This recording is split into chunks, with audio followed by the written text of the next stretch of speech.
Hello, hello. How's everybody doing out there? Oh, wow. What an episode we're going to have. We're going to talk a lot about what is happening with the performance or the lack of performance for the new 24 GTs and Dark Horse. A couple of people have taken them to the track even after break-in. A couple of people have made posts talking about how disappointed they are in the horsepower. There's been a couple of posts on Facebook and Instagram. If you go on my Instagram page and look at my stories, there were 4 separate occasions where people are not picking up the car that they ordered. Like if you ordered a GT or a Dark Horse, you spec'd it out, and you want a certain color, certain trim, certain whatever, you're not obligated to buy it. The moment it shows up to the dealership, then you can like inspect it and determine whether you want to pick it up or not based on what's going on out there. And I have at least 4 posts on Instagram. If you go on my Instagram, I'll go there real quick and I'll get it ready so that we can look at the posts so you don't think I'm talking out of my ass. And talk about the people outright denying or not taking delivery of the car based on the terrible, terrible performance spec that the car is pumping out. We'll talk about a shop that gutted, installed brakes, did an ethanol blend, which is crazy to me, to run the car lean on purpose, and a drag pack, and it only ran 11.7, whereas a tune-only 2018 and up was running 11.8. A tune and tire combo was 11.3, and some weight reduction with ethanol is a 10-second car, and for whatever reasons, the 24 GT is not getting after it. Will owners start complaining a la 1999 Cobra? If you guys are old like me, you'll remember that in 1999, the Cobra was advertised as 320 horsepower. And then people were getting gapped by everything. And they're like, this is not making the power that it was supposed to make. Ford had to then recall or issue fixes to the power because they said that the intake manifold was an issue. And then they were able to bring back the horsepower. They stopped selling the Cobra in 2000. There is no 2000 Cobra. But then in 2001, supposedly, quietly, started making the car again. But before we do all that and talk a little shit, let's have Mr. Bill O'Reilly say hello. Okay. We'll do it live. Okay. Well, no. We'll do it live. Fuck it. Do it live. I'll write it and we'll do it live. Fucking thing sucks. It does. Absolutely. All right, let's do it. 2 Auto Solutions. Rami's down at 2 Auto Solutions down in Puerto Rico getting Camaros built. He's got like 10 engine projects going on. Way too much work. 2 Auto Solutions. Race Motive's got a race in roll race thing that seems to be taking off. It used to be Want to Go Fast. Now it's Race Motive up in Pennsylvania and Maryland. Check them out on Instagram. Dina High Performance, DinaHighPerformance.com paid his bill. I love it when sponsors pay their bills. Dina High Performance, the online parts house sponsor of the program. PartsFarm.com. I need a dash. 2011 to 14 dash with airbags. I got a buddy of mine that needs one, so I'll hit him up and see if we can get one sent over on a pallet. PartsFarm.com. Conformance on Instagram. Advertising is tensioners, cold airs, blowers, and lids. Check them out. Ultimate Header, UltimateHeader.com, Ultimate Header on Instagram. PMAS. Nick James and PMAS. I'm going to install the 149 housing. Probably going to cut up the JLT because fuck JLT. Calimer Transmission, CalimerTransmission.com, Calimer Transmission on Instagram, Calimer Transmission. Going to start doing automatics, manuals, 3160s, MT82s, T56s, TR66s, the whole 9 yards. Oh gosh, Alex, I did not actually put the live chat overlay because everyone wants to see their name on the chat. How dare you not put my name on the chat? Darren Harper, Wesley Stewart, Mofler, Ito Man, and Joe Swish are the first people to say hello. Abdullah Alabasi, Extreme Rods, TB Penny, 80, Cuddy Kelly, Richard Whedon, Deuce Did It, Oliver Bryan, Turviate, Chris Anderson, Mini Bike Madman, Joe Jackson, Abdullah, JD Swag, 313, Mike M, The Hot Toss, 313 again, The Hot Toss again, Rocco Zioli, TJ Sikorsky, Dustin Garrison, Cluster BM, Abdullah again, Alexi B, Gregory Uvich, Clean 93 GT, Travis Blake Bailey, Craig Walls, Risky Business, Stunts and Safety, Matt Benoit, Turviate again, The Wolf, shoot, where did I, oh man, you just skipped over everybody. The Wolf, Factory, Nate Dogg, Walter Hoffman, Dixon, Sean O'Connell, Nitrous and Biosupply, Jesus Perez, Angel Puerto Rico, Gray Mustang, Dornell, Brian Van Natter, Jermaine Paletero Man, Fox Barry, Craster, Omar says, what's up, peasants? Martin Robles, Zach B, Desert 1320. What's up, Desert 1320? Hopefully you're doing good out there, racing, catching some races and putting them up on YouTube. James NJ, Minibike Madman, Sly Voodoo, Naldo Boost, Willis, Eddie Winslow, Abdul Alabasi, Flyjock, Kobe, Nanny, Caleb, and Ford Lover, and all the usual suspects, the people that want to say hello. So let's read a quick little article here. It was called Fighting for Horsepower. It was in Auto Week a while ago, and we'll talk about what the 1999 Cobra guys did when they were basically buying the car before it actually hit the streets, and they found out that their car was making no power. Not every day the government agency fights for more horsepower, but Florida's Attorney General, this is in 2001, okay, has launched a formal investigation or alleged false advertising of Ford Motor Company's handling of horsepower claims for the 99 Cobra Mustang. Here's how this happened. In mid-99, the Ford became aware of that the 99 Cobra was touted as having 320 horsepower compared to 305 for the 98 model. It was down on horsepower, lacking an immediate easy fix. Ford stopped selling the 99 Cobra and canceled the entire 2000 model year run. Owners of the 99 Cobras got a letter from Tom Scarpello, Ford's specialty vehicle marketing manager, offering 3 free modifications: a new intake manifold, a new exhaust system, and a retune computer flash card. When Ford quietly began selling the 01 SVT Cobra, there was no doubt that the engines were making the advertised power. The car feels considerably stronger than the 99 model did. John Jelinek, Ford Division Communications Manager, said that Ford has done the right thing in admitting the problem and offering 3 fixes for owners of 99 Cobras. Still, the Florida Attorney General Office perseveres. Robert Julian, attorney for the Economic Crimes Division of the Florida Attorney General, expects to address the damage done to the resale value of the 99 Cobras and whether or not Ford should pay the fine and or the owners. But Julian laughs off the suggestion, saying he's going to go after Ford because his car isn't fast enough. I just can't see this case. I just see this case being false advertising. Now, resale value is something I don't even think about, because I don't buy vehicles, or I didn't buy vehicles to get rid of them. It just wasn't a thing that I even thought about. But they have a case here. So if you guys saw the Stampede, so that was when the 24 GT body refresh was announced and people were excited. So I'll remind you what the Ford Stampede looked like and what they were telling you during that broadcast. Talking about the exterior, you're going to see the pony in your rear view mirror, but unique fender and deck lid badges are going to be a subtle indication of what just blew past you. We all know that's bullshit. There is no way this is beating anything comparable. Even the previous generation comparable vehicle, the GT350. The GT350 will donkey stomp a dark horse. We all know that. We've all seen what they make or what they don't make. Through the auto, they're making barely 400 horsepower. Through the manual, about 420, 430.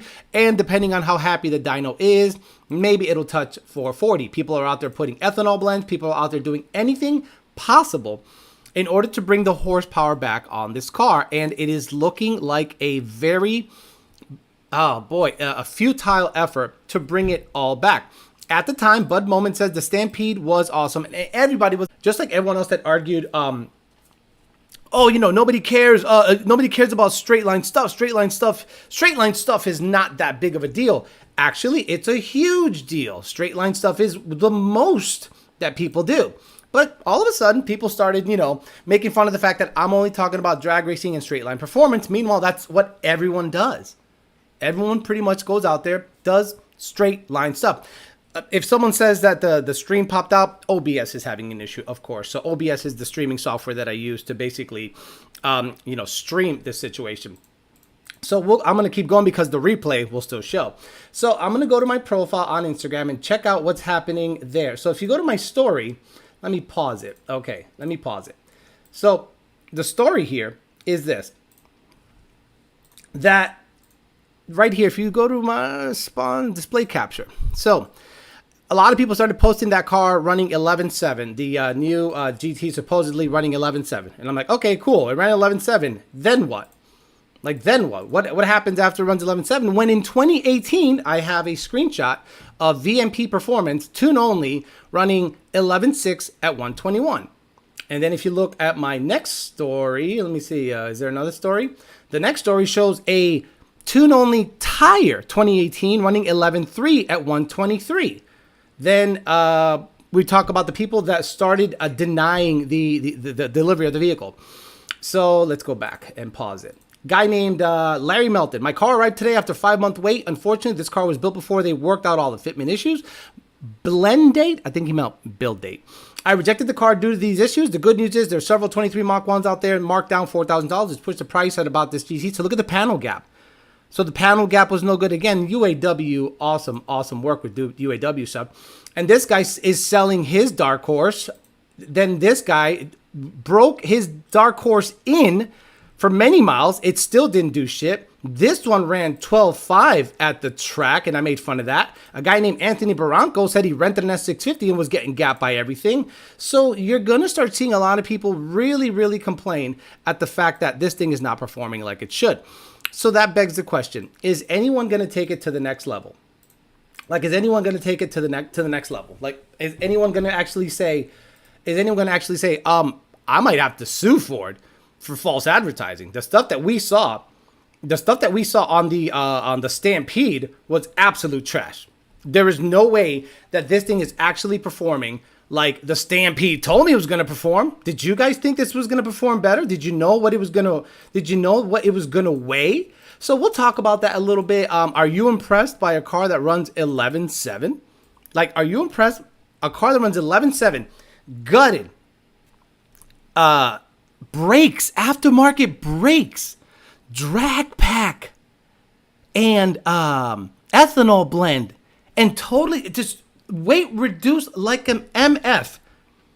And it runs 11.7, and people, and again, nothing against the shop. The shop is doing their best, but that's the best you can do on a new GT gutted 10R80 car, which are supposed to be quicker in the quarter mile. Now, I was talking to somebody who owns a GT, and he goes, I'm going to tell you, Alex, I can't get this thing to do a burnout. I'm like, wait a minute. You can't do a burnout? He goes, I stand on it, dump the clutch, and there's some crazy torque reduction happening that does not allow me to do a burnout in this car. I go, are you kidding me? He goes, I disconnected the ABS plug. I disconnected everything. Nothing I do allows me to do a burnout. So this guy was telling you don't buy because it's not tunable. This guy was telling you don't mess with it until tuning is figured out.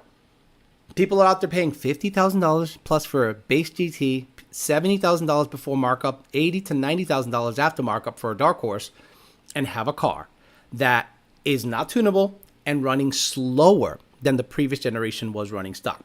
What do you think? Is someone going to sue? It'll be interesting if they actually go after them, but I don't think anything will happen. I think Ford doesn't care. I'm going to be honest with you. I don't think Ford gives a crap if this car doesn't perform like they thought. They said, look, it makes the power. We didn't tell you that power is useless in the drag strip, because technically we didn't tell you that it was going to be the best quarter mile performing GT and Dark Horse ever. We're talking about blowing people's doors off. Who are you blowing off?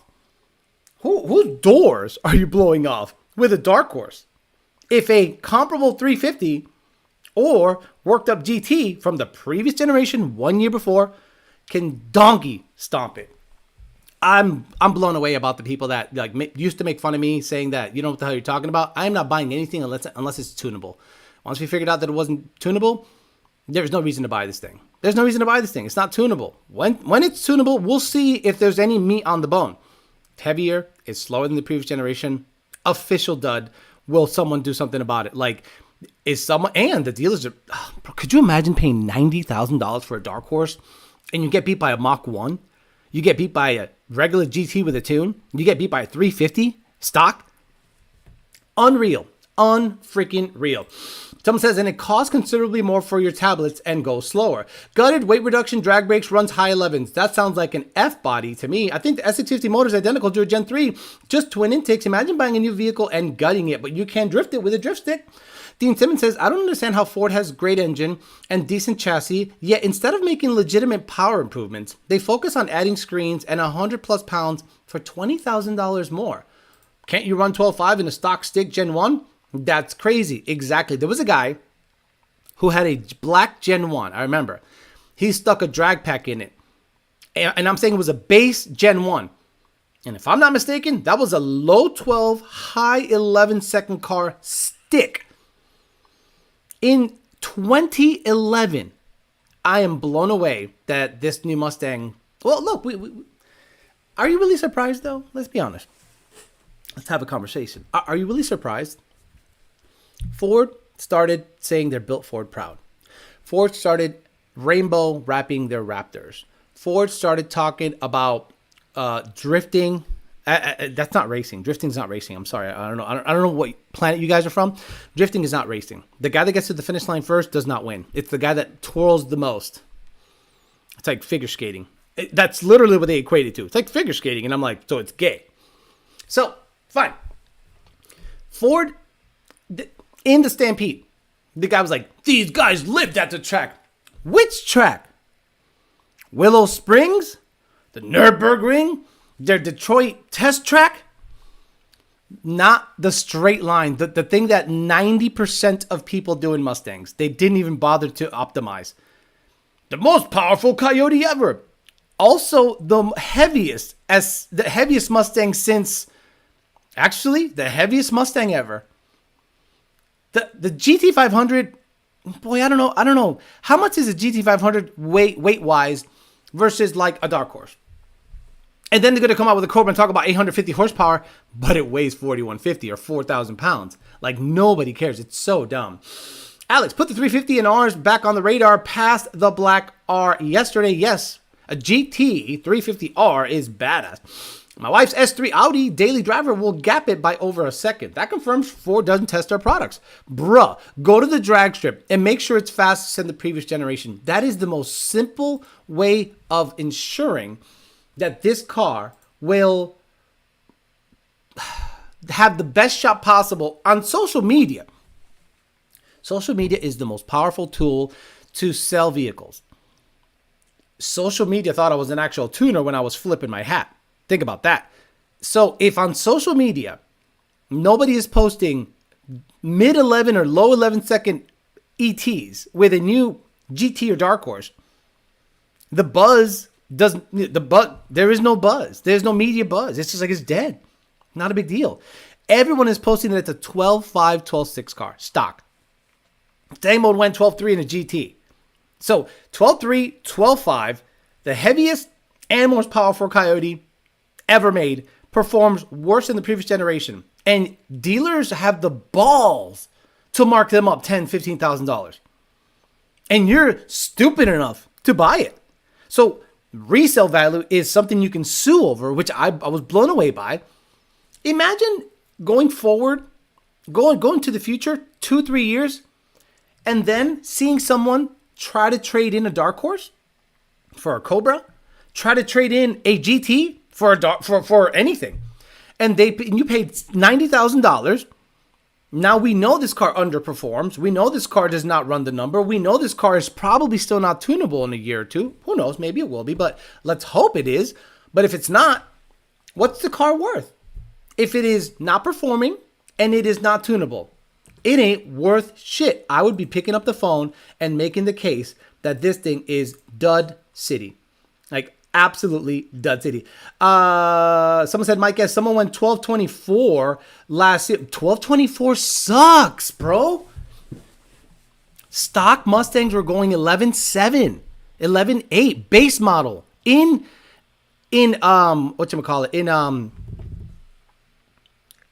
at sea level. Because a lot of people out there are saying, well, my car went 12.3 stock. Yeah, in Denver. Well, we don't give a shit about Denver. What the hell's wrong with you? The last few lives will be fun to look at in hindsight after the dud has a chance to sour new owners. Evan should be ashamed of himself. He even responded to my comment saying that the Mach 1 is a parts bin car. He said, far from it. Bro, love you. Evan is paid by Ford, so he'll never make a critical observation about Ford. That is what you call a employee. It's like me saying Lund Racing sucks, right? Evan will never say Ford messed up. Did you ever hear say Evan or let's just say comparable media outlets ever say this Raptor with a rainbow wrap is stupid? This Mach E Rally Mach E is dumb. The Mach E GT at $58,000 or $60,000 is stupid. No. Everything Ford puts out there someone like Evan is paid to promote. That's the deal. So then you have to go, okay, is he a credible outlet of information? No. Because he is paid by Ford to write favorable articles. So that you know right then and there where he stands. The trap tube was big red flag too. The dark horse has been 11.77. No, it hasn't. No, it hasn't. I can gap a dark horse with my Gen 1 Pro Cal tune for less than $50,000. Yeah, I want to buy one. With a drag pack, slicks, and skinnies. No, it hasn't. No dark horse has been 11.7 drag pack, slick, and skinnies. There's a GT that has been gutted, race brakes, ethanol blend, and a drag pack that has been 11.7. Embarrassing. That's like $5,000 of mods. The drag pack is $3,000. The brakes are probably $2,000. The ethanol blend and the absolute gutting, I mean, they have to do that to get the weight down. This is Ford's issue, not the shop's issue that's trying to make it fast. The shop's working with what they got. They're like, okay, 11.7, that's it. That's all we got. The fact that they even bothered making turbo 4-cylinder in the Mustang tells you how retarded Ford is. Look, John Lucas, I understand what you're saying. And the funny thing is, I know where you work, so that's actually pretty funny. I'll read the rest of your comment. Imagine how terribly slow a convertible auto 4-cylinder SI50 is. Lucky we can still get a V8. I understand that, and I understand what you're saying 100%. Fleet sales. The 4-cylinder Mustang fleet sales. Hertz Rent-A-Car, all the rental car companies, they buy thousands of 4-cylinder Mustangs so that someone can come to Florida, put the top down, burn their head because nobody puts the top down in Florida, and say they were in Florida with a convertible. Like that fucking matters. They have rental vehicles. So that accounts for a lot of their sales. So a lot, just like the Godzilla. I made fun of the fact that the Godzilla is a dud engine for the performance enthusiast because it's never going to be in a Mustang. It's going to be in a F-250, F-350, and a bunch of box trucks from U-Haul and all the other companies that fleet purchases are made from. EcoBoost made 300 wheel and like 370 torque. Downpipes 285 EcoBoost going to gap the dark horse. Just imagine paying $60,000 and worry that you can't beat a bolt on 2-valve, 3-valve, stoplight to stoplight. I'd be on suicide watch. They need to drop the price down dramatically. My bad, it's the GT. Still waking up. Okay, the Fast LTD, do me a favor, please shut up. This chat is the most informative chat of what's going on, period. Nothing you know that I don't know. I get informed of everything all the time. I am probably the most up-to-date information on new Mustang anywhere. That car has race brakes, an ethanol blend, which tells you they put, I don't know, FTW purple in it or something. Now, what happens when you do an ethanol blend in a stock car with a stock tune? It runs lean and it trims in fuel. Now, there's a funky mix that I think might gain you some horsepower, but not a ton. All it's going to do is trim in fuel. Just because AFR says it's happy at 0.85 or 0.82 does not mean the engine is not struggling to make horsepower. The car is happiest when it's trimming in or out no more than 3 to 5% fuel. If the car is trimming in 15% fuel because of an ethanol blend, in my opinion, it's probably hurting performance. In my opinion, it was probably better, instead of doing an ethanol blend, to do a race fuel. Sunoco 260 GT 100 octane oxygenated. I think it would have done something similar and not run the risk of running lean with the brand new car. But again, they tried some stuff. The race brakes alone, guys, how much are race brakes? How much are race brakes? Tell me. Put on the chat. How much is, let's say, TBM front brake kit for modern Mustangs? $2,000? How much is a Weld drag pack?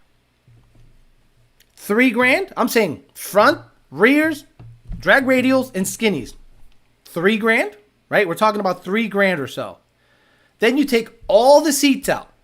All the seats out. Every single seat belt, everything to make it as light as possible. Then you take it to the track and it runs 11.7. Would you be happy about that? Again, they're working with what they got. This is Ford's problem. Now, when tuning gets figured out, I expect this car to run about the same, if not a tad slower, mod for mod, than the previous generation because it's heavier. That's it. It's math. It's heavier. But tuning will come out. They'll run a number. They'll eventually run 9s. They'll eventually run 8s. But it takes more to do that with that car because it's heavier. That's all.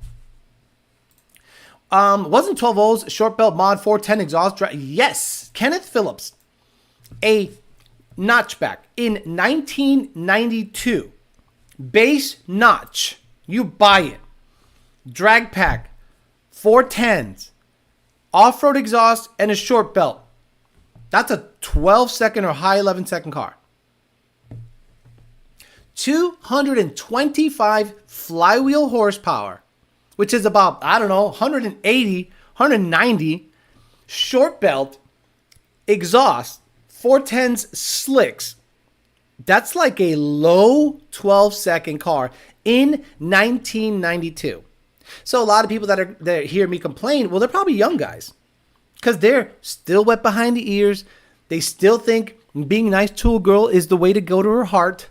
They still think that Democrats are really looking out for the common man. They're so naive. It's not even funny. We've all been through, the older guys have been through the Fox body, 2-valve, 3-valve, Malaise era, except for the Cobra stuff. Cobra stuff was legit. So we now see the Coyote just make crazy power and just be super dominant. Now they stick the same motor in a heavier chassis, or same chassis, just heavier because of electronics. And people are wondering why we're complaining. Because the performance is nothing to write home about. There's nothing impressive about the new S650. I've owned 2013 Roush Stage 3, a 17 Roush Stage 3, and an 18, and a GT500. Oh my God. I lost interest and I've turned to C806. Space Fraz, that's where most people are at right now. A base C8 Corvette is $58,000 to $62,000. A tunable, rear engine, rear drive, DCT, great handling, 11.5, 11.4 car stock. Like a bone stock Corvette can probably go, let's just say 11.7. Bone stock, $58,000, tunable C8 Corvette right now. You're still going to buy a 4,000 pound GT? Go for it. Vaya con Dios. Jason said, what's going on? I was loving the content. Thank you, sir. Why would someone spend that money just to go a tad quicker? I remember the days when my uncle ordered a brand new 93 notch. Right. To the specs, they told to order in Ford Fab. The D8 should have had run solid 11 stock. I want to see it with boost. Look, once it's tunable. Okay, so when the Whipple kit comes out, what's an impressive number to you? It has to be 10.5. Whipple kit on a bone stock Mustang with Whipple's tune, and let's say a drag pack, has to run 10.5. If you're offering me 11.3s, 11.2s, who the hell's interested in that? A Whipple kit on a GT pump gas can run 10.3, 10.2 on a 23 and under Mustang, the previous generation. 10.3, 10.2. Whipple kit, catalytic converters, pump gas, second gear leave, Mach 1, you name it. Auto 10R80 car, whatever. Let's say 10, let's keep it at 10R80. That's like a 10.3, 10.4 car. So this full weight Dark Horse or GT with a Whipple kit has to run 10.5. If it doesn't run 10.5 full weight, it's a dud. It's too heavy. If it doesn't run faster than the previous generation, it is not a step forward. So some people are going to just say Alex doesn't know what he, Alex is not thinking clearly. This is all we got. No, this is not all we got. There's Chargers, Challengers, older Mustangs, and Corvettes out there right now, used, that people will still finance. So sales will dip for older vehicles. Older cars, 23 and under, will start being considered by Ford guys if they see that a Whipple tuned 11, 12 PSI Dark Horse or GT only runs 11.0, 10.9 with a blower. With a blower. We're in the age of like 9 seconds not being impressive. So with tuning, yeah, it'll get there, but it'll take more to get there because the car is heavier. I'll say to run to close to stock GT500 around 10.5. No argument can save the dark horse. I bet the Whipple kit is going to be $10,000. For the money, I'll buy a C7 Grand Sport and be quicker straight line and the curves. The Whipple kit will go 11 at 130, same as the previous one. Ford should make an FP700 package for this car. It needs something special, and it wouldn't take much effort. $12,000 added on the base GT wouldn't be so bad, but I guess dark horse sales would die. 800 horsepower for that Whip will be badass, exactly. More importantly, let's see how much that kit will cost. Boosted to mid-10s should be the default for Coyotes. Yep. Boosted 10.5 should be the default. GT500 has run 10.6 bone stock, 2020 and up. GTs with 10 PSI run that number. On pump gas, nothing special. So, the new one should run the same. All I'm saying is it should be better than the previous generation. Their marketing department needs deep cleaning. That's the problem. Like when you saw, and people thought I made fun of the fact that the designer was a woman because she's a woman. She doesn't know shit about cars. I didn't say that. I just said she's not out there drag racing. And there's an obvious disconnect between the people at Ford and real world use of these cars. There's a huge disconnect. You're telling me that you weren't aware that people are out there drag racing and street racing this car and posting on social media? You think people are actually going to Willow Springs? You think people are going to Laguna Seca? You think people are going to VIR and post up their dark horse and GT times? No, they're not. They're doing street shit. They're going to the meet. They're going out, racing, getting gapped, and posting on social media and going, this car's a dud.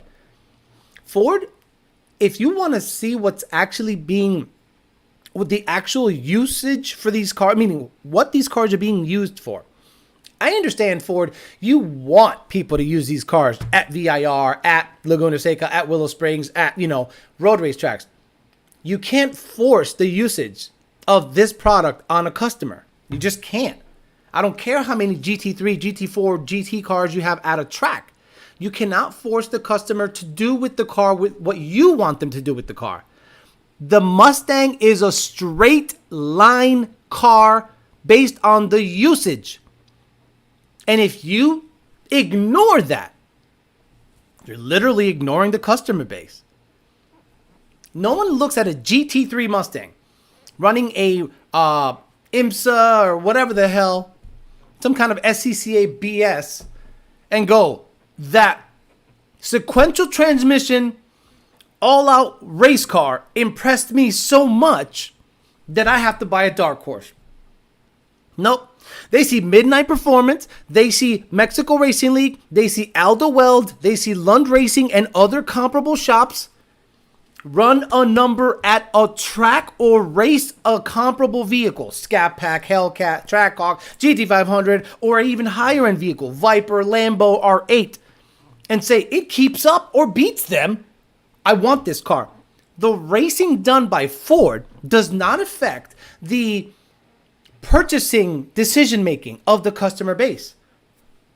If you want to go road racing, you get a Miata. Thank you, the Fast LTD. You don't go racing in a $80,000 dark horse or a GT350R. Fat House Fab proved that the 350R, while comparable in road racing, is a badass half-mile car, badass drag race car, straight line everywhere.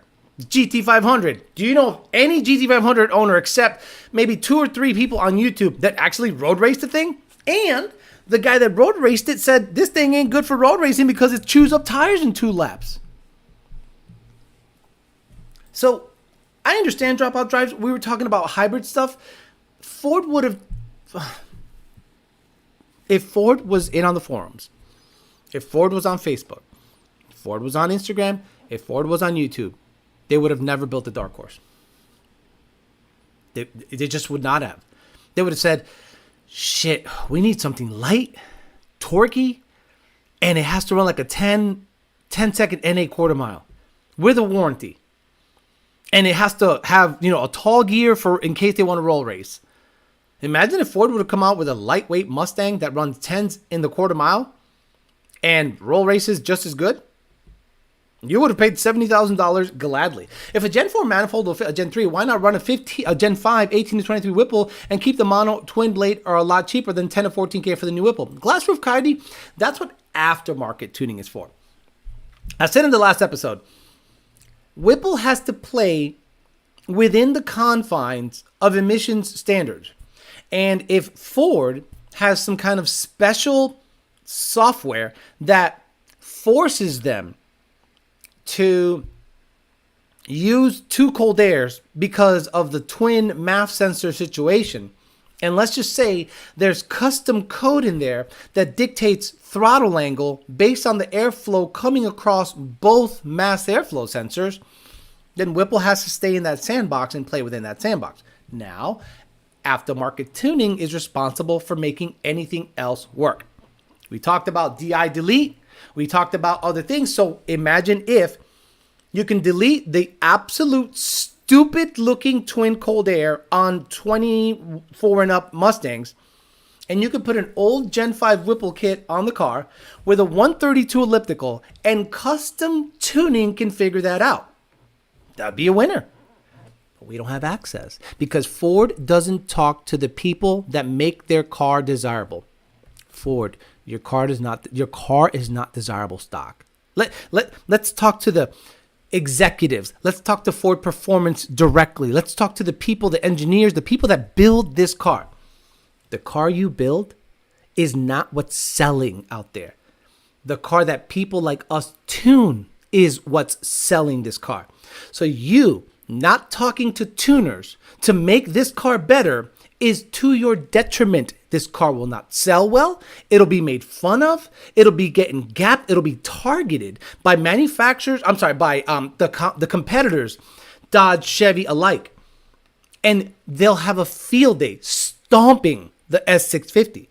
But since you didn't go out there and reach out to the people that make this car fast, this is what you have. That's what you get. If you don't go out there and do some market research on the people that actually make your product better, you're never going to understand why we buy this car. What's the number difference between the 24 GT and the Dark Horse? Don't know. Imagine Ford brought back the Fox body style, made it light with a Coyote, would have sold like crazy. I don't know about that. I'm waiting for someone to Motec the new Mustang. It's not going to happen. See, okay, guys, you guys think Motec just magically fixes everything? You think Motec just like magically fixes everything? Motec still can't control the DCT in the Tremec. So if you guys think just this, Motec still has to have access. Motec still has to have a way of controlling the stuff. So don't think that, let me just shove a Motec in and it's going to fix everything. No, they have to figure it out. And they probably still have part shortages from all of the, they still need wiring harness. Like there's still a shortage, if I'm not mistaken. Yep, preach. Aftermarket potential. That's what sells. It be too fast. Okay. It be too fast. More Gen Z. Travis a death trap. Wow. Yep, preach. Aftermarket. The phrase beating a dead horse will be replaced by beating a dark horse with how common it will be continued. I'm also surprised the Ford woke marketing went with the word dark horse and not the horse of color. That is very good, John Lucas. Why did they say dark horse? Why not? Oh, that's very good. A horse of color. I don't remember Ford being focused on Steve Schleckenberg back in the 90s. Ford Racing was making go-fast parts. Only thing that'll save the S650 sales is someone unlocking the PCM and TCM. I saw another guy in Tampa post his Mustang for sale, denied delivery. Am I asking you guys to deny delivery because I want Ford to go down? No. I want you guys to deny delivery because I want Ford to fix the problem. There has to be a huge shakeup at the leadership of Ford. It just has to be. Between the woke marketing that Ford is doing, between them offering you products you don't want. Look, if you want an electric SUV, you don't get a Ford. You get a Model Y. That's just how it is. Ford is truck and Mustang and shitty SUVs, gas-powered ones. When it comes to the electric stuff, nobody's looking at your shit. If you have the sandbox all to yourself, there is no other competitor. No Dodge Chargers or Challengers to worry about and no Camaros to worry about. There is a Corvette to worry about. and you still come up with a subpar product. That says everything I need to know. Okay, let's say you're an iPhone fan, right? And Samsung goes bankrupt, Nokia, whoever makes phones, Google stops making phones, and the only new phone that you can get is an iPhone. They now have cornered the market in their, with their brand. And they say, well, the i45 is going to be the next big thing. And it is no better than an iPhone 10. Like, you look at it and you're like, it's this, the iPhone 10 does a lot of shit better. The iPhone 10 processes quicker. The iPhone 10 has a better camera. But the 45 sucks. How many people are going to buy the 45 because of a cult following versus converts that buy it because it's a better product? People will probably keep their 10. Or people will probably keep their old Samsung S21s or S22s. They're not going to go, well, this has to be better. Then they actually get their hands on it and go, it's not any better than my old Samsung or my old iPhone. That's what Ford did with the Mustang. They didn't make anything better in terms of performance. If you want luxury tablets on the dash, why get a Mustang? For $80,000, I'm sure you can find a really nice luxury car that has infotainment up the ass that performs, that goes low 13s. Dark Horse needs an official nickname on the channel. Like I said, either people voted for the policy that are responsible for the trash vehicles performance, or we have to deal with today. Give us a 3,600-pound Hyundai in a 74 style modern Fox body with a simple interior, just Tesla style screen with a Coyote. I don't know what that means. 2025, my needs to be some type of cleanup for the performance side, likely Bullet Boss Shinoda edition. All the Dark Horse owners will come out low and slow, phrase slammed to the ground. There was a guy on my Instagram. Literally said, I don't care. I didn't buy this to be fast. I have a twin turbo Gen 2. This thing's comfortable as fuck. So, okay, you value comfort over performance? Why'd you buy a Mustang? Plenty of big, comfortable cars out there that are slow that have better infotainment than a Mustang. Ford should have figured out, the Hot Sauce says, Ford should have figured out how to get the Gen 4 down to Gen 1 weight. That DH, Dark Horse, probably would be faster at 3,400 pounds. Absolutely would be faster at 30. It's 700 pounds lighter than it currently is. Ford built a car that weighs as much as the Challenger, but it's down 80 horsepower, of 80 plus foot-pounds of torque. No amount of tuning will fix that. Thank you. Like, don't think that if it becomes tunable and people start releasing tuning, that in stock form, let's say you don't want to modify your Dark Horse, you don't want to modify your GT. Tuners are not going to be able to fix anything. They might extend the rev limiter, extend the shift points, maybe some fancy cam timing that seems to help with torque. But all in all, I don't think that tuning on its own is going to drastically improve the performance of the 24 GT and Dark Horse. You're going to have to mod it heavily, more heavily than previous generations because it's heavier. Tyler says, my M3 goes 11.0 stock. Really? M3s, 11.0, and that's the other competitor. I apologize, BMW guys. We talked about BMW, but the problem is you guys are weird. BMW guys are super fucking weird, but they're right. The M2, tunable now. The M3, tunable now. Comparable GT versus Dark Horse. M2 price, same as a GT. M3 price, same as a Dark Horse. Which one are you buying? I'm not buying either. I'm not an M3 fan. I look at it and I go, beautiful car. I don't really care though. Like, I just don't care about BMW that much to go, I need it, I want it. It's a nice looking car, but it's just not something I really care about. Evil Twin 350 says, I'm a diehard Ford fan and love my boosted 350. My next car is going to be a C6 or C7 Corvette. The S650 is so disappointing. Let's go to cars.com real quick. I did this yesterday. We're going to look at used. Actually, new and used. New and used. Here we go. Let's do it together because we like doing this. Because this is fun. This is fun for me. This is really fun for me to compare. We're talking $50,000 GT or a $80,000, $70,000 Dark Horse. So we're going to go Chevrolet. And we're going to look at a Corvette. Because, look, the Corvette is going to be no max price. Let's do a max price of $80 because That's all. All miles. Yeah, okay. Excuse me. New and used. Okay, no, that's the problem. I need the years. Is there years? Oh, here we go. So let's say 2018, oldest year, 2018, to the newest. Okay. 2021 Corvette Stingray with 1LT, $73,000. 2023 Corvette Stingray looks to be new. 23 with 1LT, $69,765. $69,000 for a brand new C7 Corvette. Tunable, Global B, today.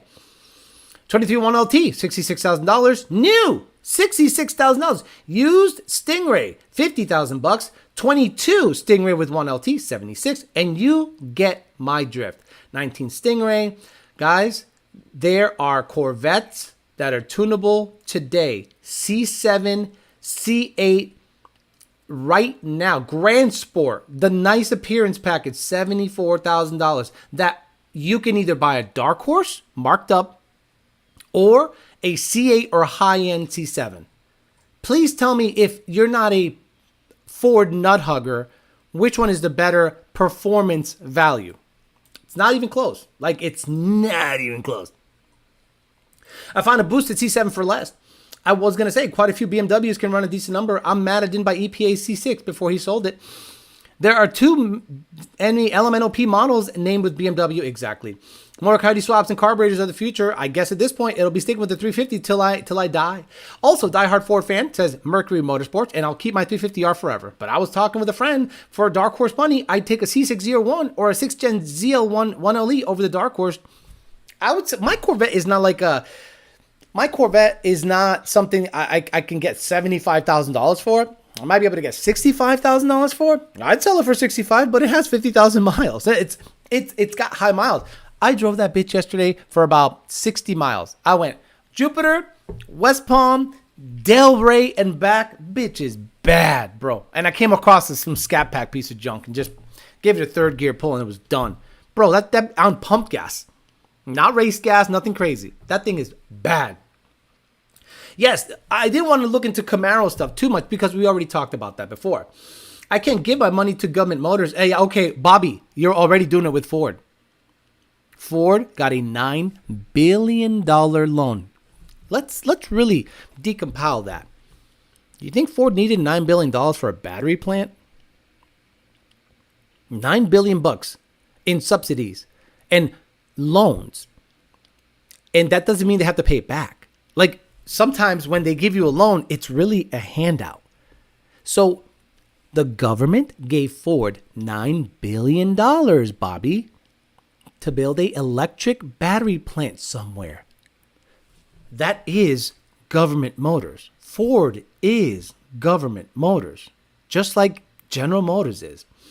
If Ford keeps this up, Mustang will be dead soon. Yep, this is the best way to kill Mustang. I know it's unrelated to today's topic, but we ran 210.5 miles a few weeks ago in the sequential 350 that ran 202 last year. It's the latest video on our channel. Skip to 7 minute. Brother, whatever you want.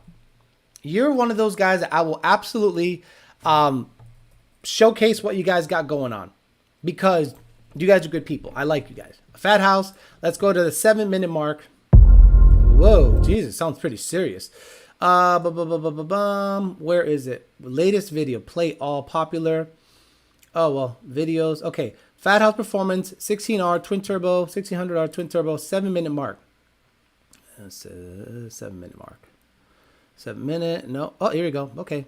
All right, guys. Well, John Lucas gave me the okay, so do not copyright my shit. Fat House Fab with Ben Stoner. I forget this guy's name, but Jeremy? I think it's Jeremy. He's the driver. He's the wheel man. So let's turn your volumes a little down. Turn your volume, because it might be a little loud, but we'll see what the deal is. And we'll see you next time. By the way, great camera quality. Like 4K, super sweet. Good shit.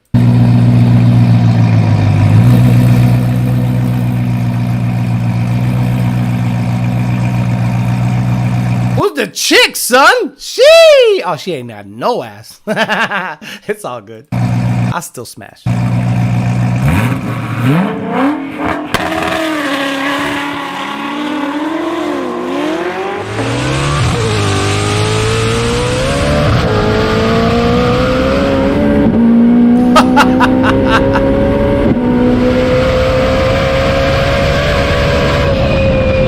okay, you guys are in Viper territory.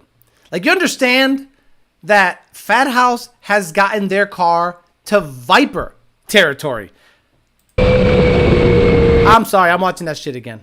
I'm sorry, guys. Sorry, guys, I'm watching that shit. I might watch this motherfucker 3 times. Come on, pull up.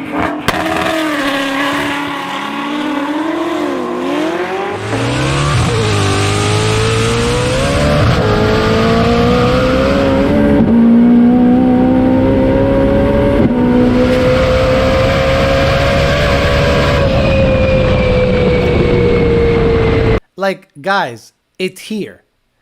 It's here. This is comparable to a Viper right now. A fully built Calvo or Nth Moto. Maybe not in a roll race, not there yet. And are you guys rocking a 315 or are you still rocking a 305 like psychos? I'd really look into 315 if I were you guys, unless the tire is growing so much that it's rubbing on the fender. But we're here. 350Rs that are fully built are right now in Viper territory. So congratulations. See what I mean? And you guys are out there talking about new shit. Bro, stop it. When you go to Ford's website, the Mustang 650 is not under performance category. It's under the SUV and car category. I wonder why. Boy.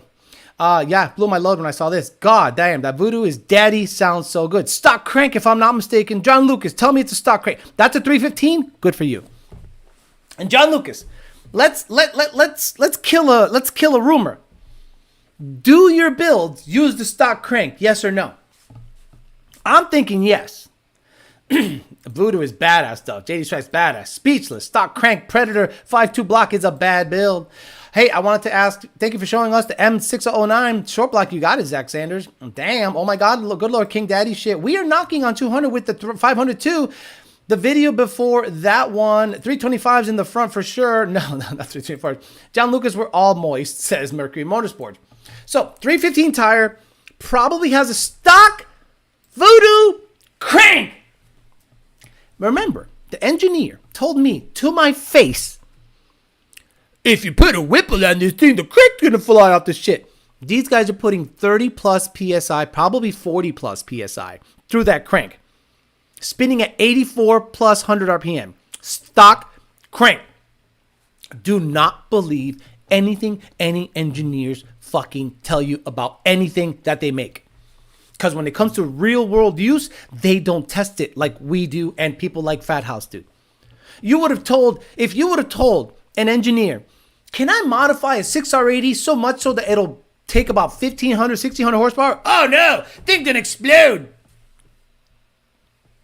Good for you, Fat House. Good for you, John Lucas. Good for all the people out there showing Ford that we know more about their product than they do. I want a sequential. That shit is serious. Stock cams. Stock GT 350 cams. Stock crank. Worked heads. FFRE, I'm sure, build. Their turbo kit. Sequential Motec. Bro, VCT active. That is retarded. You guys don't understand how impressive the last 3 or 4 comments of him are. VCT active. Stock cams for all you cam people that think you got to stuff a cam in this car to make power. Stock crank. VCT. Stock cams. Stock crank. Bro. Stop it. Stop it. Yeah, stock cams. You don't need a big stupid cam to go fast on a Coyote. You just need a shitload of boost. Stock heads, just valve springs. Oof. Stop. You got to stop telling people this, John Lucas. I've told people for the, last 6 years. 350 is daddy. You put boost to that car and a proper transmission. Like, I would sell my GT500 once it runs 8s in the quarter mile. It needs to run 8s in the quarter mile. Sell it. I would still want to do a Coyote project car, no tuning, S197. But the Voodoo is right there. The Voodoo is saying, buy me. Because it is a twin turbo. The Gen 2 Voodoo, 1920. It is a twin turbo, T56, E85 away from being dumb fast. But if you don't want to boost a 350, crank will fly out the block. Tell them what happened to the voodoo block, John. Haha, didn't crack like everywhere. Boost by gear sequential was hitting hard after 100 miles an hour. Did you see that shit? True story. When I was there, the engineer warned us about that. Good enough performance. Remember, we went to SEMA together where I shit my pants because I had a mocha chip frap. So I stupidly got on an Allegiant airplane with Joe, and I had a mocha chip frappuccino before I got on the plane. 5 hours, like of butthole clenching. And I got to the rental car place, and I just let go in the bathroom, and I almost shit. It was like a photo finish. Like it was like a geyser about to explode, and my pants just got under the booty hole and landed. I was, never have a mocha chip frap before getting on a plane. John Lucas, why didn't I spend $2,000 to get the port? Right. Oh, that's my favorite. Oh, I love it. I love it. John Lucas is showing people that you can go 210 miles an hour in the half with stock cams, VCT, stock heads, just valve springs.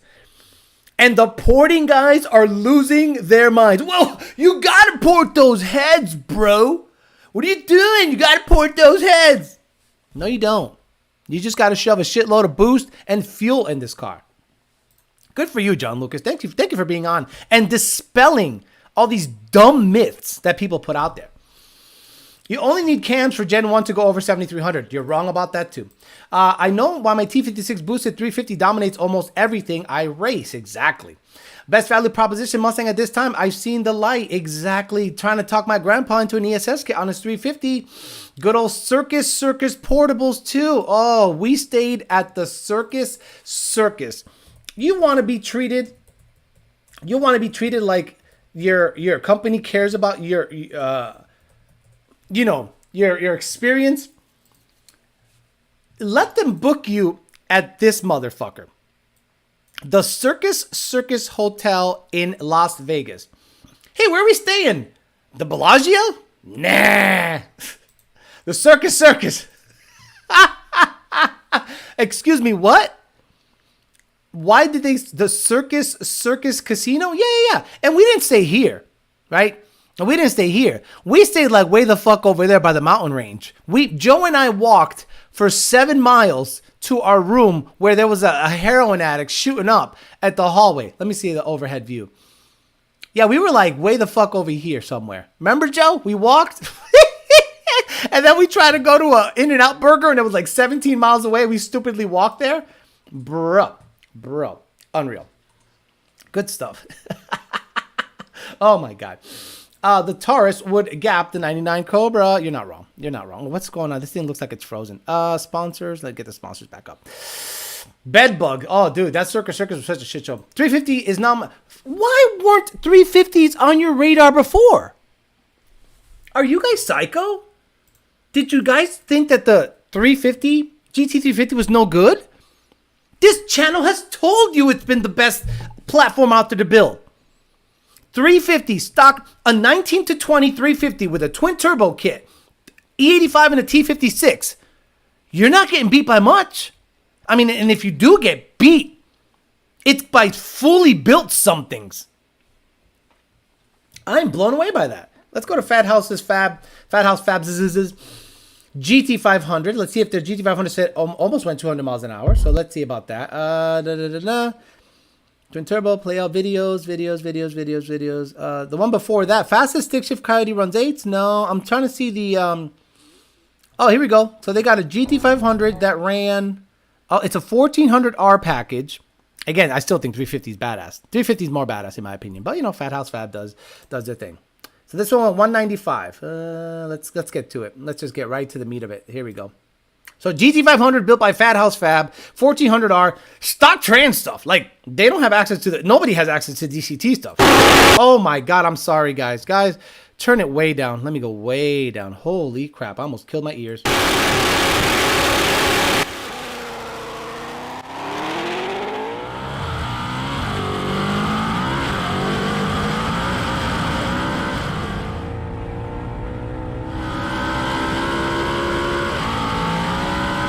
Look at the DCT struggle. I love you guys, Fat House. Look at the struggles of the DCT.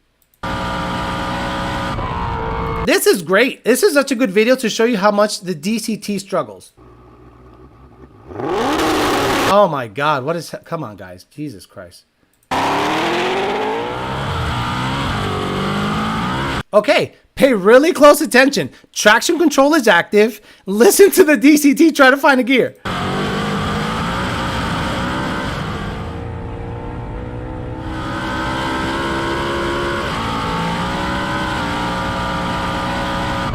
Yeah, you can keep that DCT. But anyway, I'm not trying to make fun of them. I'm trying to make fun of Ford DCT. If they had access to it, we can really get after it. But in my opinion, the 350 is just Billy badass. Billy badass. If you're planning on building an engine, would you do a Gen 1 Voodoo be fine? No. I mean, yeah, Gen 1 Voodoo will be fine because you're building it. You're studying it, you're sleeving it, your aftermarket pistons and rods, sure. And the crank is going to be the same. But if you can afford a 19 to 20 350, you don't have to do shit to the motor except maybe oil pump gears. And actually, John Lucas is probably better to answer that question. Do the 19 to 20 GT350s, supposedly come with the Predator block, have billet oil pump gears stock?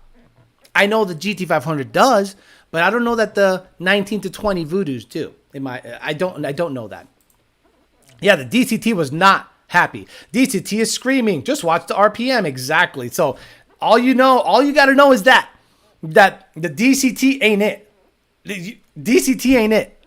The GT350 with a T56, that's the shit. I got a PO155 heater circuit bank 2. Time to replace the widebands? Yes, sir. Absolutely. I would replace both fronts. Alex, would you consider selling the notch and GT500 and get a 350 for your next project? Yes. But, okay. So I am struggling with this because I don't really want to race the GT500 because I don't want to potentially wreck it. Anything can happen. Imagine if I take the GT500 to the track, try to get that 8-second quarter-mile slip, and freak accident happens. Now I don't got. So if someone says, okay, before you race it, I want it. Okay, $60,000, it's yours. I would prefer to run 8s in it, but I'd rather not wreck it or take the chance of wrecking it. And if no one buys it before I get it to the track, I want to run an 899 in it, stick. It's got a Billy badass T56. Got a spec clutch, so I don't know how long that'll last. I have a RXT, not a great clutch, but it's free, ready to go in. And again, I'm going to go on a bias ply tire, so I'm not really worried about the RXT breaking anything because it's got a Billy badass transmission with face plated and G-force gear set. And if someone wants it, $60,000, it's yours tonight. And I'll give you everything I got for it. The extra wheels, all the AC stuff, get it out of my life. But I would probably want to run an 899 in it. And I'd sell the notch. I'd sell the notch too, sure, and get a 350. Absolutely. I'd be in really, really good shape then. Gen 2s have Predator blocks, but I'd be curious to know the same. A rod piston Gen 1 Voodoo is just as good. The RPM was cringe. DCT said, I'm tired, boss. Estoy cansado. Oil pump gears, you said your rods will die before your OPGs. Well, the thing is, with a turbo, you're going to need anti-lag stuff and two-step stuff. Now you're shaking stuff. You understand? Like when you're putting a high load on a stock oil pump gear and potentially on a two-step with turbo stuff, with anti-lag stuff and two-step stuff, I would rather get an oil pump gear set in there. Dímelo, mi gente, dropping a like, catch the replay later. Get a 350 and join the club. Alex, is an Illuminator short block that much stronger than a Gen 3 short block? Yep. Yeah. Manly rods and pistons. Finally caught you live. Hope all is well, brother. Congratulations on the ZR1 and GT500. By the way, thank you, Cedric Weiss. Alex, a GT500 has 95% chance of passing the test. I shattered Gen 2 block in my 350. Wouldn't a built Boss 302 have an edge over the built 1920 GT350? No. Nope. No. But it was on 15 pounds of boost. Fair to say Mach 1 is a 350 with a Coyote instead of 2? No. The Mach 1 is a GT with a manifold, a throttle body, and a cold air. The Mach 1 is closer to a GT than it is a GT350. I heard a lot of feelings when I heard a lot of feelings when I take out my Whipple 350 on the weekends. 60 Smackaroonies, buddy, just got another 14 GT500 with 60,000 Smackaroonies, buddy, got another 14 GT500 with 1,400 miles for 62K. Wow, that's good, but mine's built. Like built. But again, whatever. That's the problem. I don't think people are willing to pay $60,000 for a fully built GT500. That's like meant to race. Now, you can make it go, you could do street car shit, put a synchronized transmission in it, put a twin 60 throttle body in it so it drives better, and AC. Badass street car. BMW went away from DCT and the M3 for a reason. Autos now, and they run way better. Look, the DCT is not it if you want to go fast. Fast. If you're in medium, 10.3 to 9.4, DCT's fine. If you want to go fast, T56 or Turbo 400 or 10R80 for a year. Mach 1 is just a GT with 4 performance power pack 3. Exactly. Whoa, brother. Do you know where Mach 1 is? We need Estoy Cansado, Jefe, on the soundboard. Exactly. Did you get your drive shaft balance on the 500? Did it help? No, I did not. I just kind of went over everything, and I think it was after I nut and bolted everything, I found that the motor mount was a little loose, just barely, and the bolts for the U-joints were not super tight. Again, after you drive it a little bit, go through heat cycles, you got to go over the whole drivetrain and nut and bolt everything, and that's what I did. And I found a couple of things were a little loose, and it tightened everything up nicely. No, I'm saying that's how low. That's low for a race-ready 500. Shoot for 70 market adjustment. Okay, look. If I ask for 70 and someone gives me 65, good. But I'm asking for 60 so that there is no negotiation. No negotiation. Do not negotiate with me. Give me $60,000 for my GT500. Drive it away. No tuning support from me. I'll give you the N-Gauge with it. Get it gone. If not, I'll run 8s in it. And if I run 8s in it, price goes up. Oh no, yesterday's price is not today's price. You know what? I'm going to find the Fat Joe price went up. Okay, so if I run 8s in my GT500. Not taking nothing from the locks. Each other. They both, all of them are incredible. That's right. But Jadakiss, price went up. After I run 8s in my GT500. Went up. Say it again. Went up. Again. Price went up. That's right. Price went up. Price went up. I'm telling you, if I run 8s, 70,000. If you're a promoter, if you're throwing a rap concert, yesterday's price is not today's price. So, you want that shit before I test it out? Get 60. You want to see what if it runs like an 8.6? What if I go out there on a test and 2 night and the bitch is rolling and it runs an 8.6? Boy, you ain't seen us. It's going to be a 7 in front of that motherfucker. Yep, DCT holding back. McLaren's big time too. 8.7 quarter mile. That's the fastest years ago. No one faster to this day. Think about it. The only DCT cars that are actually fast in the quarter have the motor in the back or all-wheel drive. I'm in a spot that I don't know if I want to upgrade my T56 G-Force gear set just to go build 6R80 swap. You cannot just don't do a 6R80 swap. God damn it. The hot sauce. Don't do a 6R80 swap, please. Just do a T56. Like badass T56. $60,000 for a built GT500 is a steal. $60,000 is a damn good price. Brand new motor. Barely 200 miles. And a brand new trans. You can prevent me from going to the track and making the price go up by buying it for $60,000 today. And I'd probably just pocket some of that money and get into a GT350 sooner than later. Probably not. Probably save the money. I'll probably fuck with the notch or fuck with the Fairmount for a while. Mach 1 is trash parts bin car. Absolutely. Whatever happened to the Roadrunner engine from the Boss Weezy? What about it? 350 is better.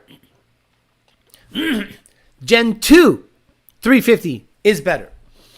People really overhype a Boss 302. Once they have good motor, yeah, they have good motor, but so does the Gen 2. And a 15 performance pack was faster around the twisties than a Boss, right? A Boss 302 motor, Roadrunner, is badass. So is a Gen 2 motor. Like, it's not that much better. Like, if you want to make 1,000 horsepower, both the Gen 2 Coyote will do it, and the Roadrunner will do it. The Roadrunner isn't vastly better than a Gen 2. It's the best Gen 1 motor by far. I have a built T56, your G-Force gear set, and your GT500, T56, I'm going to buy a next upgrade. Yeah, but don't worry about the face plated. The dog, just keep it synchronized. Hot sauce. Keep it synchronized, but G-Force gear set. Mine is not synchronized. It can in a gear, pow. But when the watch shifts, they're pretty badass. With the TVS, it's what's best to read boost through an N gauge, Zatronics, or a boost sensor, both. I have the old school boost box from Lund Racing in my GT500, which I might talk about. I have a lot of videos I can make on the GT500 without even driving it. But time, I don't have that much time.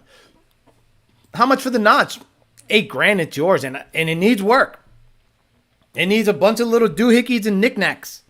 But I can take it right now and probably run a 10. Today, I'm going to finish a video.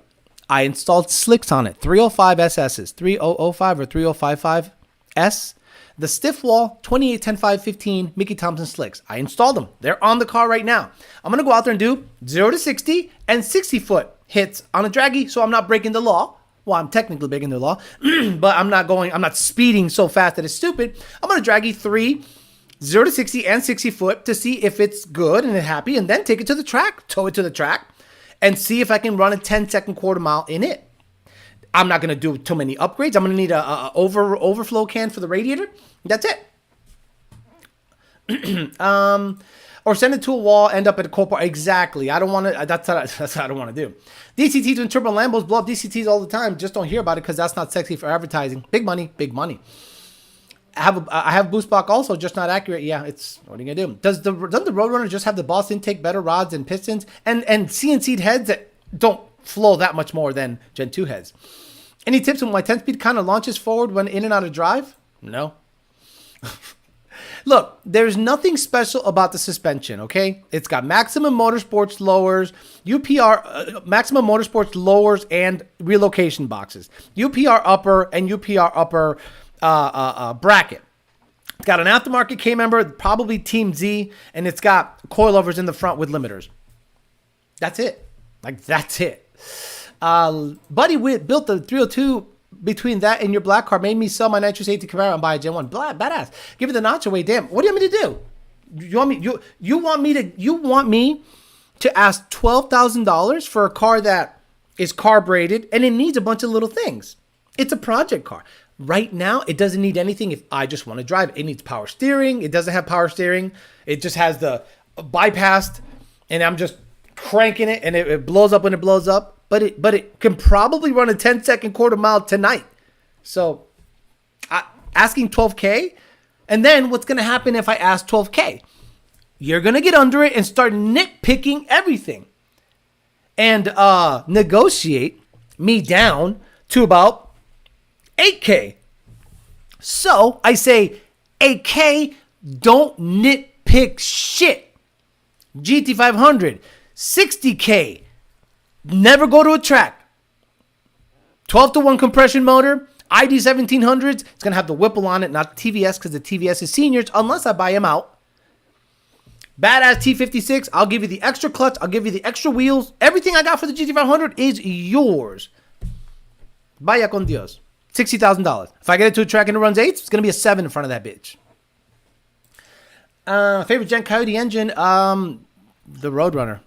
I already said that. Parts Farm gets another GT250, and your timing may be right, Alex. Calimer 3160 or MT82. Depends on what you want to do. If you like the gear ratio of the 3160 versus like the D4 MT82, I would get the 3160, but I don't know if he makes stage 3 3160s yet. A 9.5 deck notchback for $8K. Come on, man. Some of us are trying to sell our Fox bodies. Yesterday's price. I don't care, Mercury.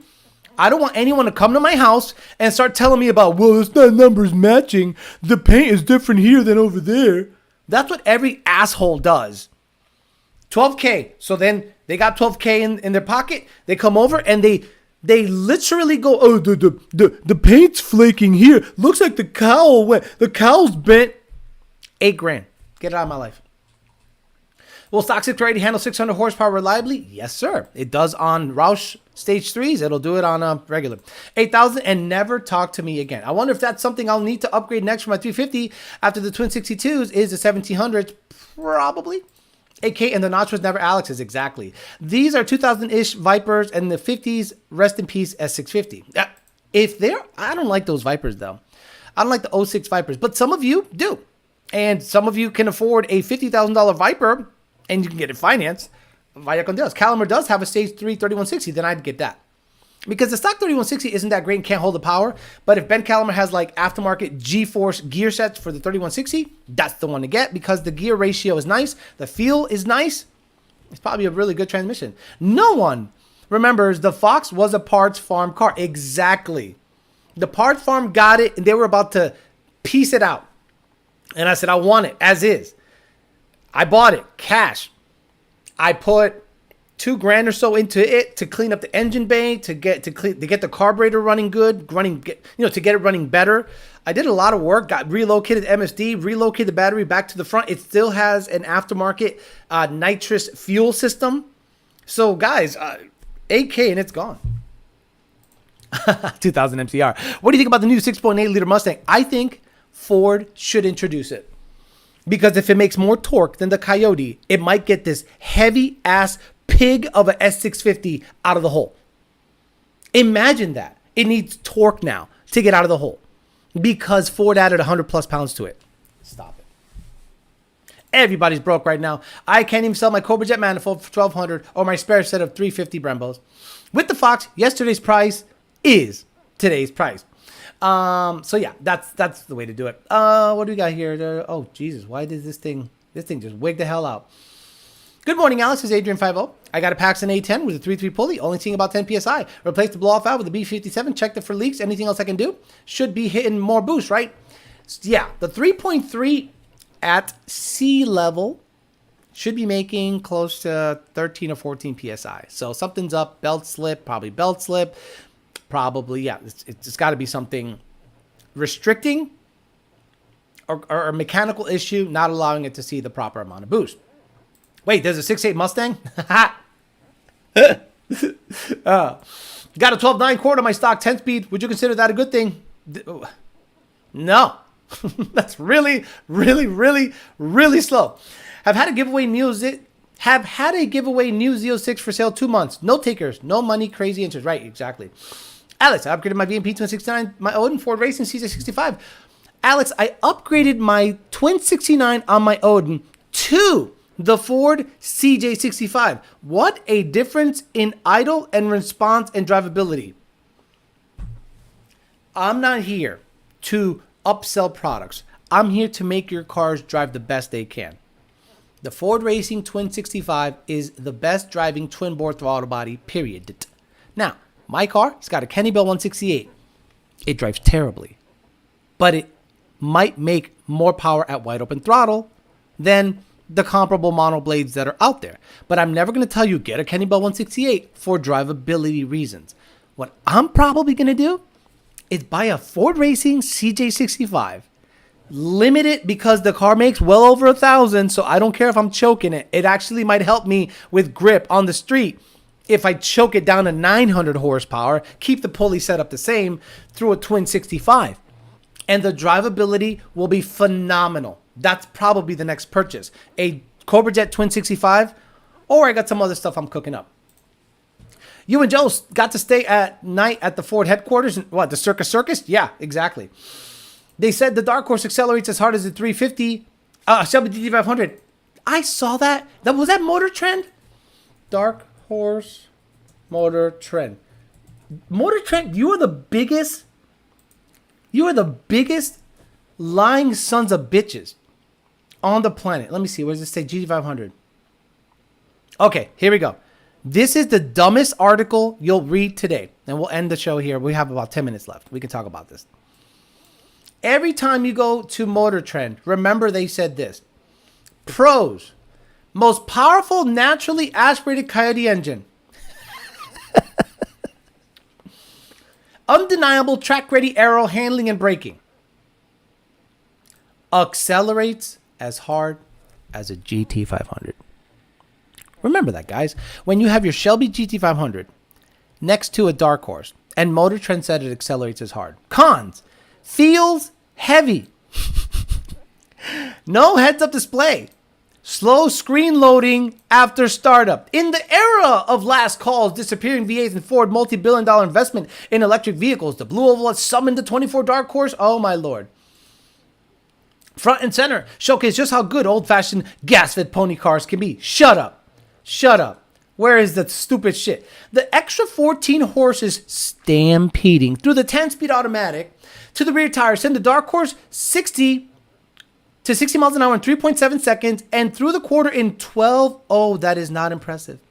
Unlocking the quickest run is easy, even though the only manual transmission Dark Horse comes in dedicated launch control. You don't need the heavy brake. Oh, shut up. Shut up. Where did it say something about GT500? If the 3.7 0 to 60 time hasn't fully sunk in yet, let us put that into context for you. That's Shelby GT500 level acceleration. Yep, we've got a slightly beefed up Coyote going toe to toe with the outgoing generation Mustang GT500 and its 760 horsepower. Could you imagine? They think 0 to 60, 3.7 is comparable to the GT500. What happens after 60?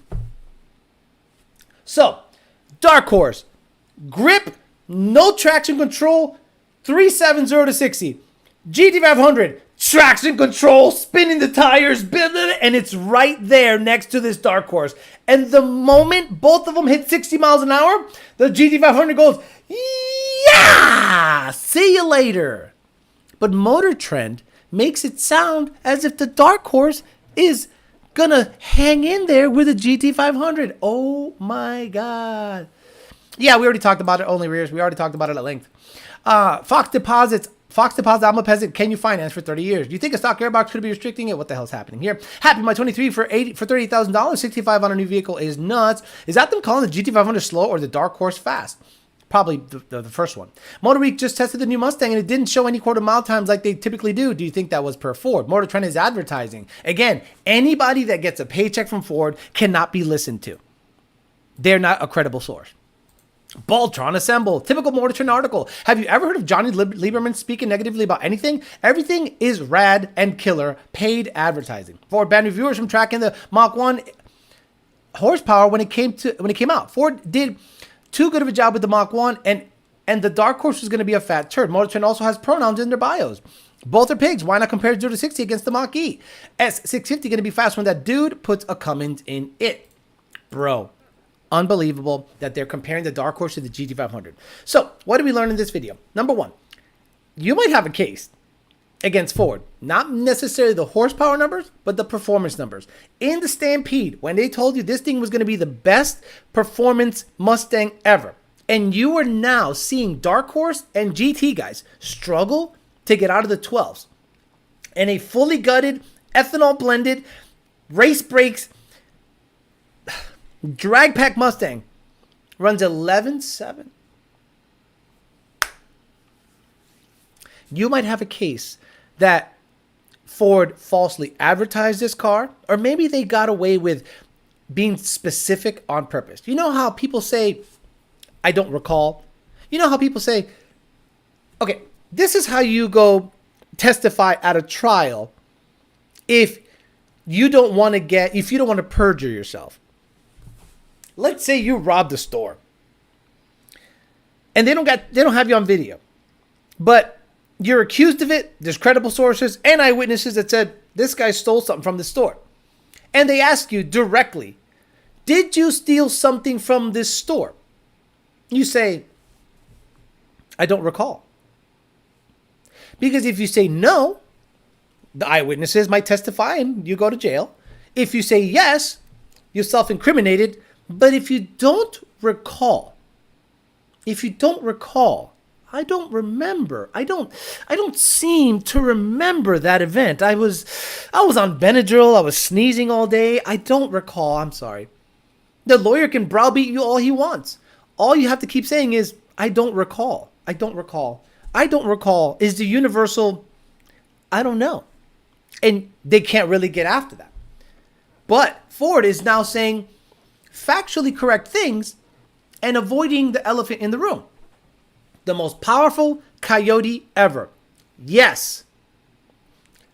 The heaviest Coyote ever. Mr. Ford engineer, under oath, can you say this Mustang is a better performing Mustang than the outgoing model? Well, it has a stronger motor. It makes the new motor is the most powerful motor we've ever put out in a Mustang. That is not my question. My question is the S650 stock for stock quicker than the outgoing S550?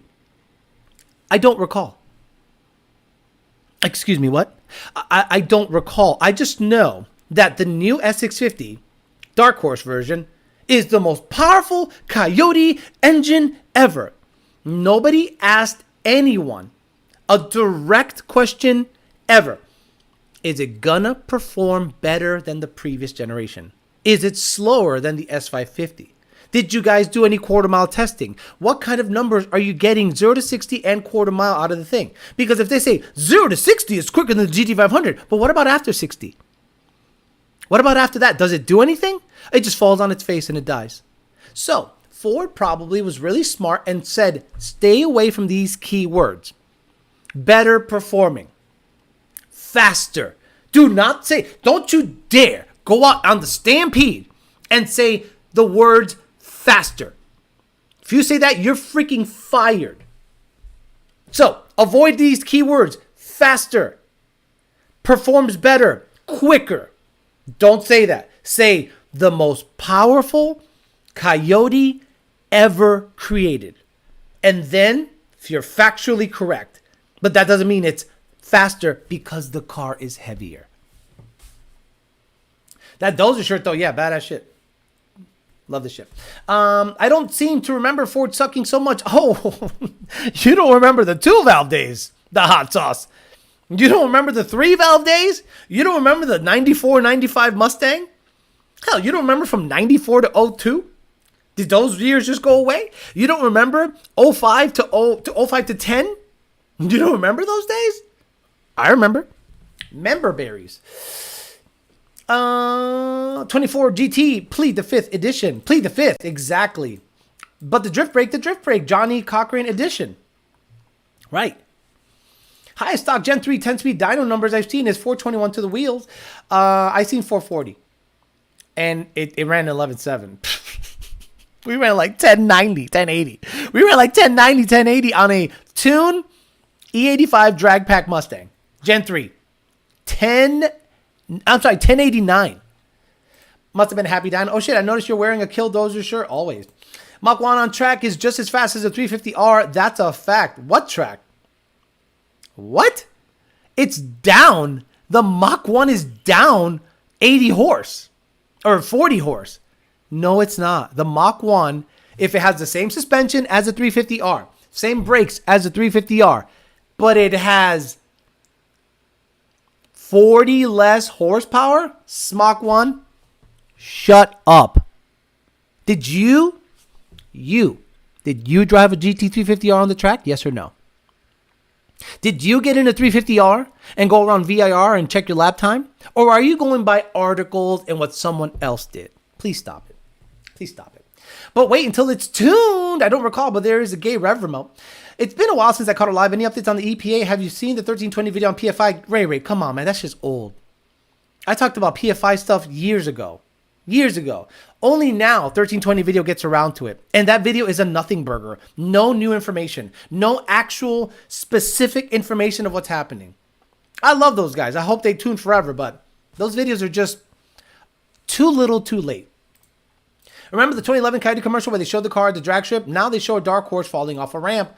I think the 2,200 pounds, yeah, they're definitely heavy. Mach 1 guys are wild. It's a great car, but it's definitely second fiddle to the 350R. The Mach 1 is nowhere close to the GT 350R when it comes to performance. Stop it. It's down 40 horse and it has a similar suspension setup. Sorry. And the 350R is a track-oriented vehicle. No rear seat. Some don't even have a freaking radio. Some come with Pilot Sport Cup 2s. Right? 350R tire. GT 350R tire. Michelin Pilot Sport Cup 2. Mach 1 tire. Same. Sport Cup 2 looks like. 2021 Mach 1 tires. No, well, there's a bunch of different ones. What's the highest trim level for the Mach 1 tire? I know that the Sport Cup 2s came stock with the 350R, but the 350R is lighter and more powerful. There's no freaking way. You can compare those two. All right, guys, I'm out of here. Thank you very much for hanging out with me. We'll see if a lawsuit comes around. I doubt it. We'll see if in this week anyone can get this 24 S650 running any better. We'll see if any tuning stuff comes out by Tuesday or so. Hopefully, I'll give you some news of anything, but it doesn't look like any tuning is going to be available for a little while. Remember, the F-150 took 2 years to tune the 21 and up version. So we'll see if the S650 comes out with any tuning, because right now people are gutting it, throwing ethanol in it, and not even going 1150s. Have a good rest of your Sunday, guys. I will release a video today doing 0 to 60 and 60 foot stuff with the notch. I just have to finish the actual testing. The tires are on it already. It'll be about a 12-minute video, and it'll be up today about 6 or 7 p.m. so you guys can enjoy that on your Sunday night. Have a good rest of your night. See you guys on Tuesday for Talking Shit, which we will do the PayPal link to get late model performance to World Cup. My goal is $2,000. I'll leave the link available for a week.